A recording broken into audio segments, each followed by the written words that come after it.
Today I'm going to talk about this Arrow folding knife. Right out of the box, this thing is pretty cool.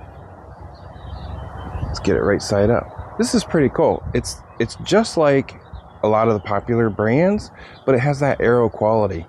And when I flip it open, use this little catch here, flips right open. It's got Arrow on the blade. And it works really good. I've already used it so much that I need to sharpen it again. It came pretty sharp out of the box. Don't ask me how I know. I need to sharpen it again, but I've used it for opening boxes, cutting zip ties, all kinds of stuff. This is just it's a good knife. It's lightweight. It's this durable plastic body, so it's pretty light. You can slip it in your pocket. I like to clip the clip on the outside and put the knife on the inside. Maybe in that change pocket, the little one in jeans. When you pull it out, you can flip it up pretty easy.